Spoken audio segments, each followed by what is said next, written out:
Hi, I'm Dr. Hackie Reitman. Welcome to another episode of Exploring Different Brains.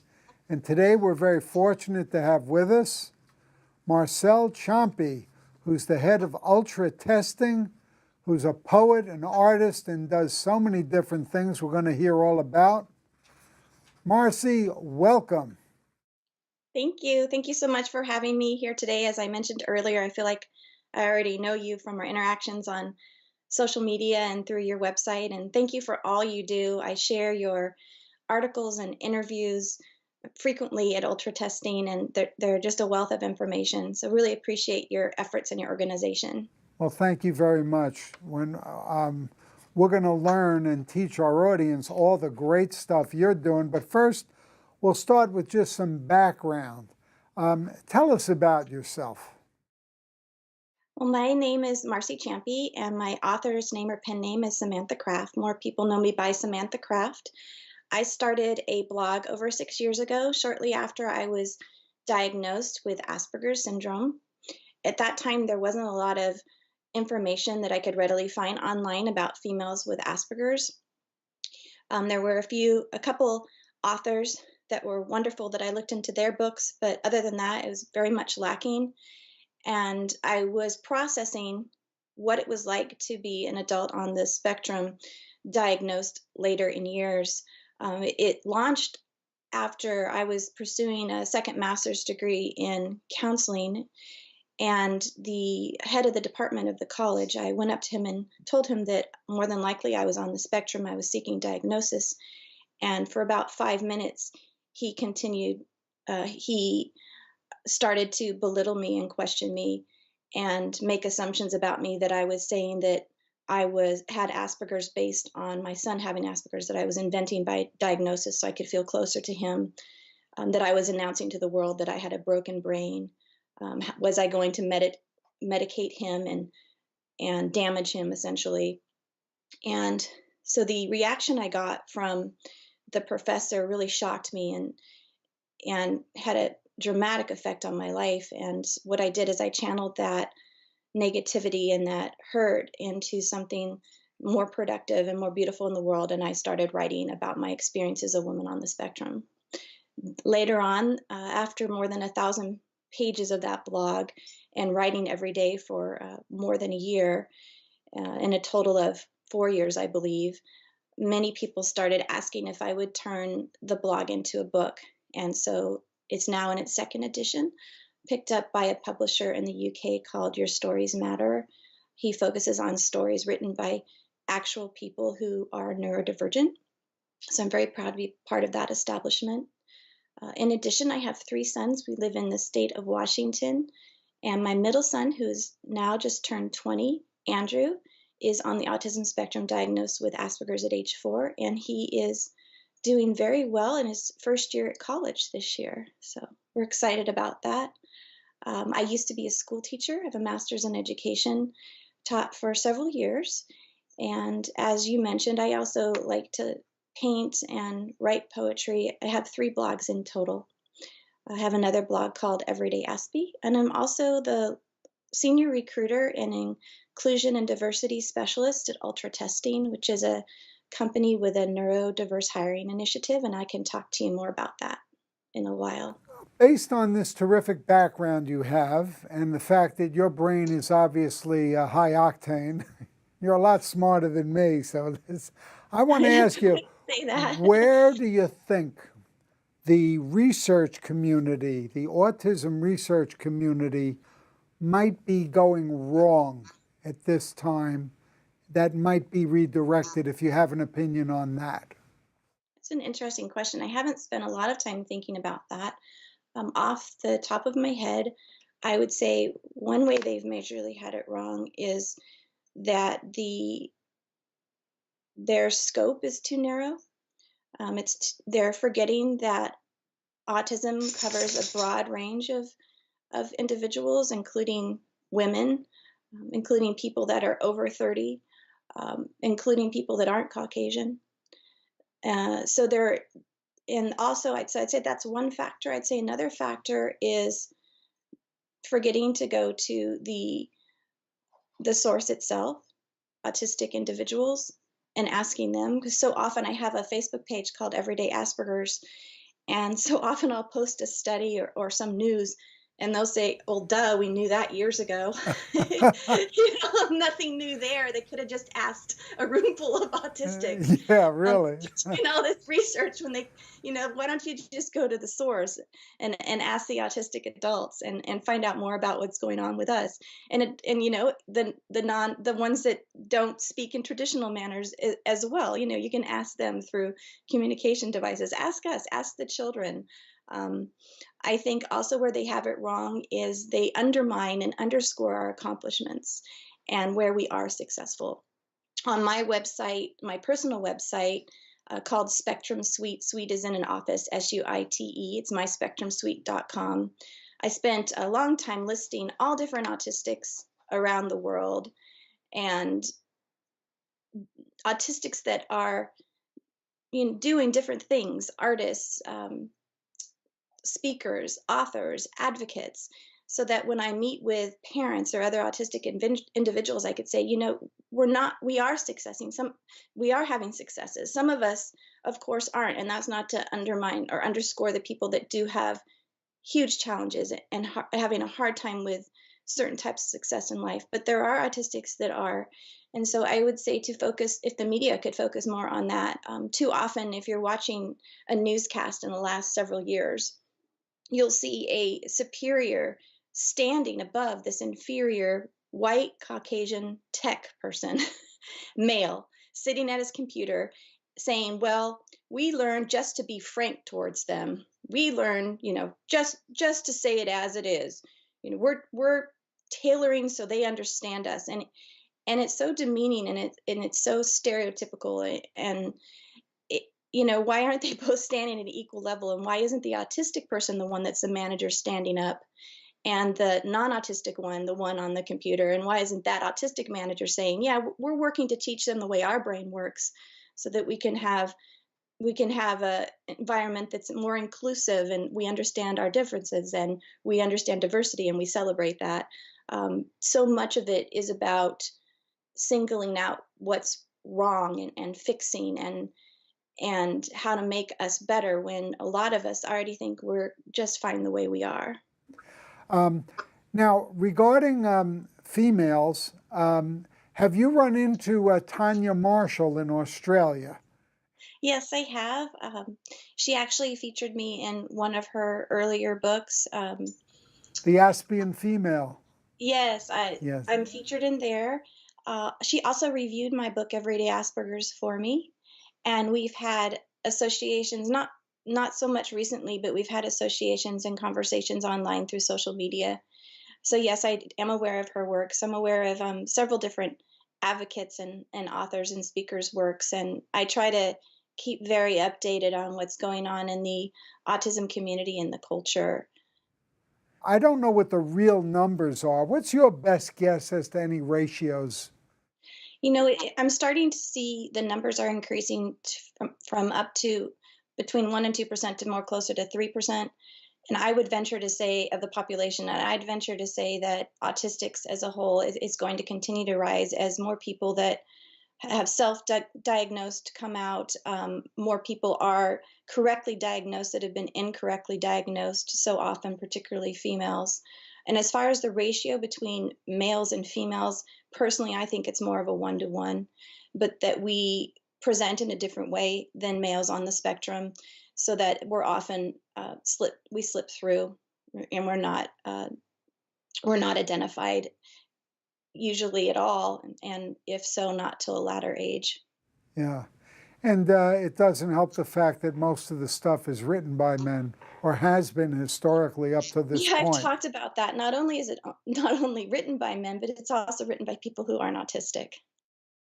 And Absolutely, yeah, there's one thing I talk about, and I was at a conference almost a couple of years ago, and the people that went on stage, there was a hearing impaired, blind person, and someone with excuse me for a minute, with dyslexia, and they all went on stage and represented themselves and talked about their experience, which was wonderful. But then when it was time for the autistic to be represented, it was the head of an organization who wasn't autistic that went on stage and talked about it. And I always say, if you wanted to learn about females, would we put a male on stage and have him explain what it's like to be a female? Or if you wanted to learn what it was like to be someone who was blind, would you put someone with 20/20 vision on stage and explain what it's like to be blind? So why is it okay that we keep doing this with autistics and those that identify with Aspergers or autism? Why is that okay? And for some reason, because it's an invisible disability in most cases, maybe we're looked at as quirky or strange or odd, but not disabled. For some reason, we're not seen the same as other people with disabilities where, well, we have a voice and we can tell you what our story is. And we're starting to see that more and more in the last, I've been following the ebb and flow for the last 6 years. And it's exploded as far as, here's my story. Yeah. Before there's hardly any stories about it. Now they're everywhere. But unfortunately, what's happening with the change of the DSM-5 and the umbrella of autism spectrum disorders having Asperger's fall under it is now there's becoming this internal division where there's one side of this advocacy group who says you can't use Asperger's, you can't use functioning labels, you can't use all this. It's discriminatory, it's discrimination, it's dividing us more. And so what's happening is there's becoming all these divisions within our actual neurodiversity movement, which, hopefully that's growing pains. Hopefully that's just what happens with any type of advocacy movement, but it's difficult to watch because what's happening is there's parents and there's individuals who are saying, by focusing on all of our successes and how capable we are and being so outspoken, we're not giving due justice to the children that are harming themselves and harming other people and cannot communicate in any manner and cannot function independently at all, that they need that help, that they need that assistance. So that's one of the challenges that we're facing today that I'm watching unfold. I'm hoping that I try to promote kindness and respect and debate in a very logical, rational, remove your emotions from it, no name calling way, where you're talking about the issues, not about people. But too often, what's happening within these groups is they're starting to be name calling and talking about people and not the issues themselves. What is one piece of advice you'd have for someone who just got diagnosed with autism as an adult? That's interesting. I was meeting with a father who has a son that's on the spectrum yesterday to see how I might support them. And I also, at the 11 Autism Conference in San Diego last year, I taught a breakout session on empowerment for those on the spectrum. So I had a lot of think time for this question. So let me see if I can reformulate. I also often do much better on paper than I do speaking aloud. I can get vast amounts out on paper, and then when I try to formulate it aloud because of my dyslexia and dyspraxia and working memory issues, and what I teach about is, first of all, finding out what autism means to you as an individual. What is Asperger's? What is autism? How are you going to identify in this world? So what would that mean? That would mean looking for tools, going to books written by actual autistics, blogs written by autistics, YouTubes, your type of media that you put out there into the world that helps. Going to those resources and really understanding what autism is about. When I was explaining it to the gentleman yesterday, I was explaining that for me, and I hope this isn't offensive, but the way I like to look at it is if someone adopted an individual from a different culture, let's say a Black child, you would still want to immerse them, and you were Caucasian, you'd still want to immerse them in their history, in their heroes, in their culture. And what is happening with neurotypical or non-autistic parents that have autistic children is, I think sometimes they're missing the aspect that autism is not only a diagnosis, but it's also an identity and a culture.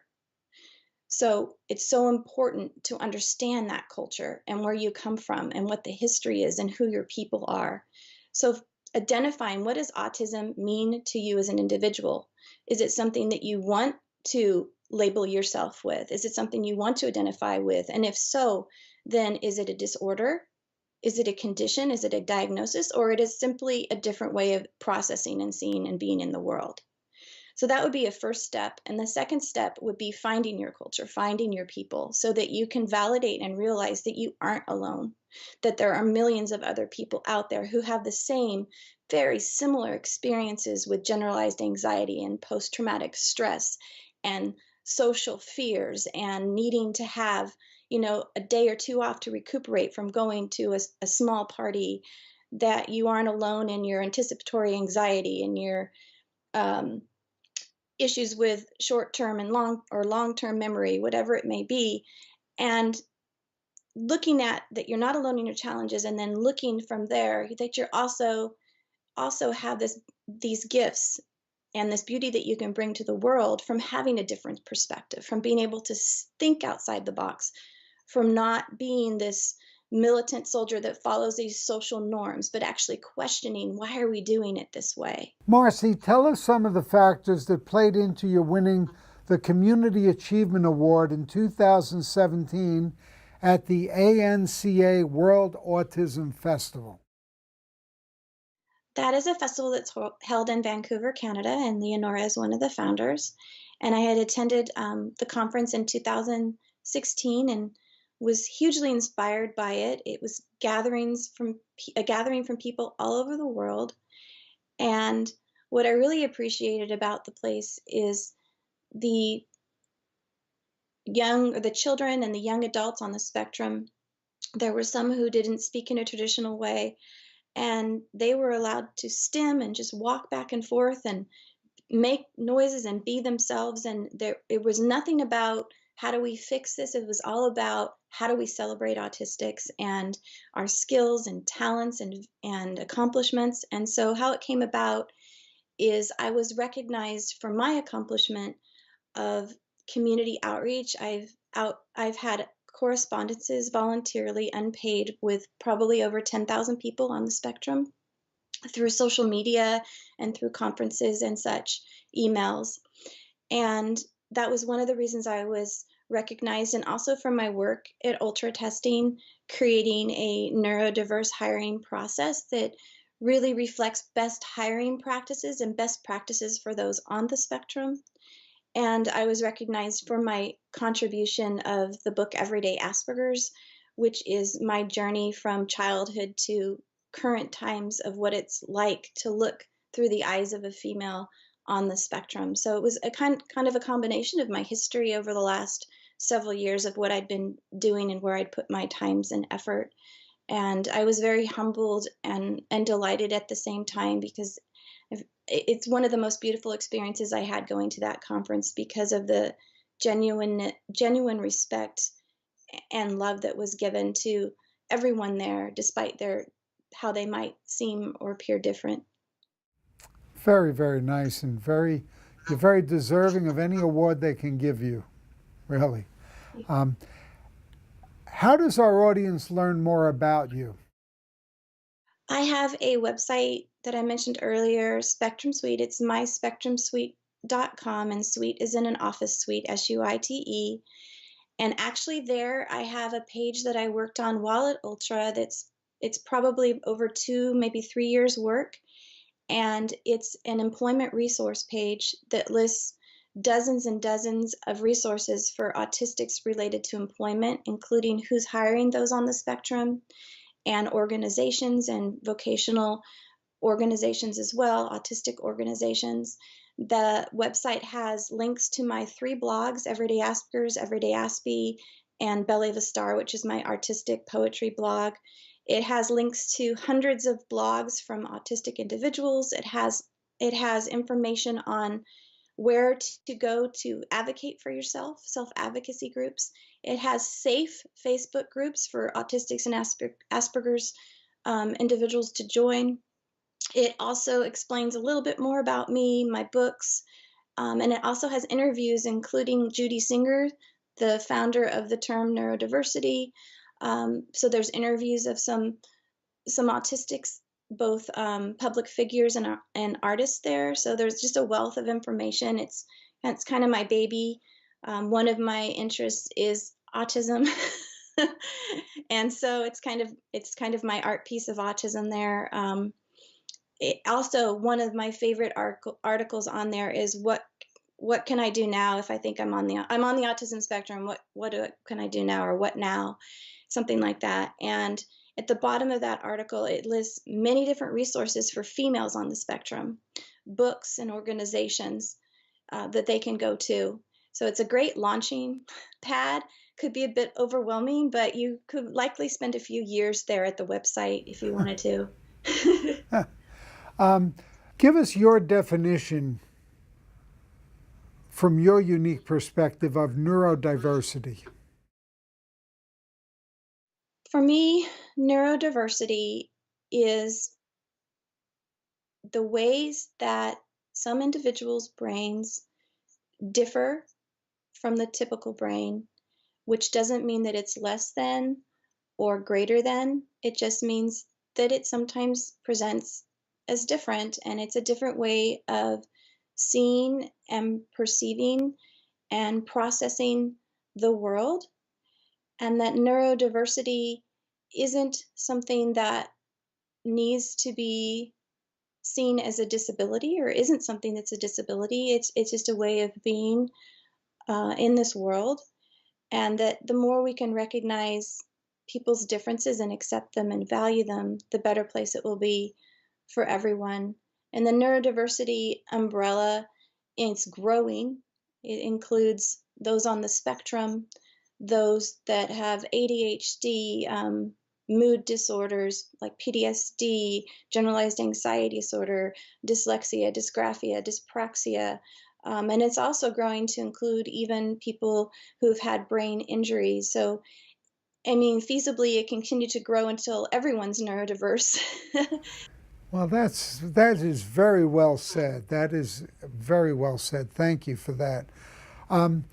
Marcie, a curiosity question. How did you choose your pen name of Samantha Craft? I actually talk about that in my book. So it kind of embeds both my personalities here. So I've got this quirky sense of humor, kind of a very optimistic, let's look on the bright side, and childlike, and then I've got this very serious, logical, let's get things done side. And so Samantha is actually named after Bewitched, the character on Bewitched. And so that's my light kind of fun side. And then Craft was named after a woman that I nannied for when I was paying my way through college to become a school teacher. I was working at a Catholic daycare, and Eloise Craft was a parent that came up to me and asked if I would nanny her children in the summer. And we had this beautiful initial connection where she said she'd actually had a dream about me before she met me, and I'd had a dream about her. So it was this Wow. this spiritual connection. And when I got there, I'd already seen the place in my mind's eye, and we had almost a mother-daughter relationship for several years. And then at age 50, she passed away of a brain tumor. Oh, I'm sorry. And so there's a story of her in there in my book. And so it's in memory of someone who had a great faith in God, was a very gentle spirit, loving, open, intelligent, and who served as a nurturing mother figure for me when I was in a town without that. So, Oh, what a yeah. beautiful story. So I mean, it really does encompass my personality. Giggling one minute, crying the next.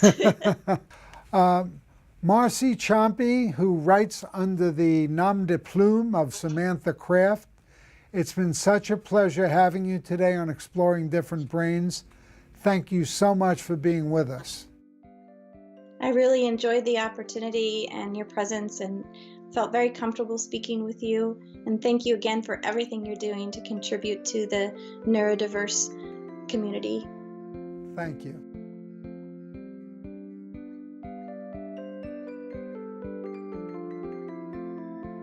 Exploring Different Brains is a production of Different Brains, Inc. For more information, visit us at differentbrains.org.